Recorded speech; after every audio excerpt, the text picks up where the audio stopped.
Hello, it's Grandma Karen. Now that you've done your homework and learned about some of the buttons and dials on your sewing machine, we're ready to learn about the presser foot and how to use your hands to sew.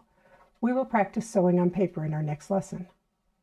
In this video, we will be looking at the Bernina 335. This is your accessory box. There are lots of small things in it.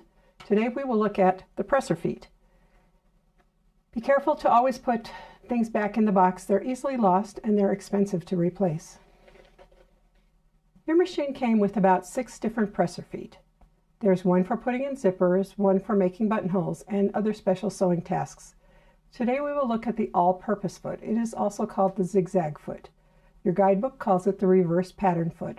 I will usually call it the all-purpose foot. This is a close-up photo of the all-purpose foot. Your sewing machine has what is called snap-on feet. This part of the foot is called the sole, like the sole of a shoe. The orange arrow is pointing to a slit in the side of the foot. It is used to put the top thread under the presser foot when you start sewing. The blue arrow is pointing to an indented line in the presser foot sole. It tells you where the center of the foot is. The center of the foot is in line with the needle when it's in its center position. We will use this guide to sew on lines in our next video. The green line points to a number on the foot. This, the all-purpose foot, is the number 1 foot. Each foot has a number on the sole. Your manual lists all the feet and tells you the name and the number of each foot. The red arrow is pointing to the oval-shaped hole. This is where the needle goes into the fabric. Let's look at the bottom of these 2 feet. The foot on the left has the oval hole found on the zigzag or all-purpose foot. The oval hole has room for the needle to swing left and right when you do a zigzag stitch or a decorative stitch. The foot on the right has a very narrow hole. This is not the all-purpose foot, it is the straight stitch foot. These are not zigzag or all-purpose feet. Some of these may have come with your machine. Others are optional presser feet that you can buy. The arrow on this presser foot sole is pointing to the little pin behind the oval-shaped hole on the foot. This is where the foot attaches to your sewing machine. This photo is the foot shaft or presser foot holder that has been taken off the sewing machine and laying on its side. The red arrow points to the red release button on the back of the shaft. The yellow arrow is pointing to the round indented area called the opening of the shaft. It's a good idea to have a small plate or bowl next to your machine when you sew. You place small parts on the plate so they don't fall on the floor. This is a presser foot sole. I also use this to put pieces of thread and fabric on, sort of like a little small trash plate. We take the presser foot off when we change to another foot, when we clean and oil the machine, and when we change the needle. To remove the snap-on foot, put the presser foot lifter up and make sure the needle is also in the up position. You're going to push this red button back here and it just snaps right off. To put the sole back on, line up the little peg on there, the little pin underneath the opening on the shaft, and then you're going to put the presser foot down. And if it doesn't go in, then just rearrange it just a little bit more until it goes in. Put your foot up and there it is. The presser foot on the left came with your sewing machine. It is a buttonhole foot. It is not a snap-on foot. It is a regular style Bernina presser foot.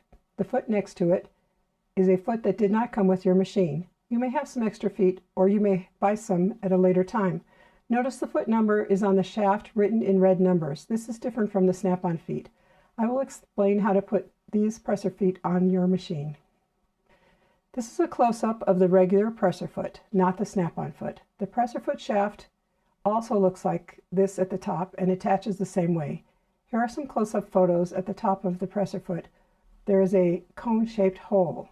On the sewing machine there is a little ice cream cone shape that is sticking down. This is where the presser foot gets attached to the machine. Remember the presser foot clamping lever from our last lesson? The green arrow is pointing to it. It is used to hold the presser foot in place. These photos show that you have to tilt the top of the foot to the side to get it onto the cone shape. Then you put the clamping lever down. Now I'm going to show it to you on the machine. You can change it with or without the sole attached. To take the whole foot off, put the presser foot and the needle in the up position, and then you're going to lift up the clamping lever. You're going to kind of tilt it to the side and take it off. To put this back on, you're going to tilt it to the side, match up the cone shape that's coming down with the cone groove in your presser foot, and then you put the lever down. It can get confusing when I say foot. When I say foot in the videos, I'm referring to the presser foot. When I talk about the foot control or the foot pedal, I will use the full name, foot control or foot pedal.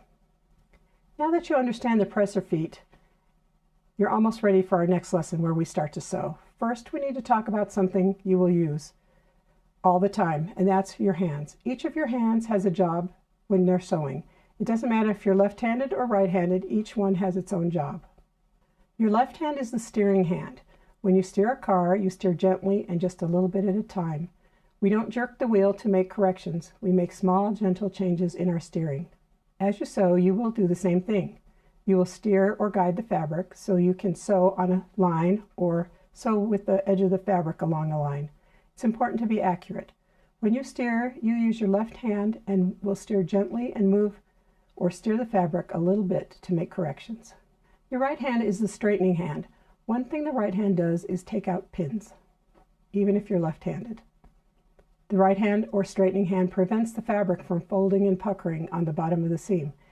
It makes sure that the edges of the fabric are matching up. It rearranges the fabric and prevents it from falling off the table. It rearranges the fabric, or the paper in this case, so that it doesn't bump into the right side of the throat of the machine. It keeps the fabric from getting caught where it shouldn't.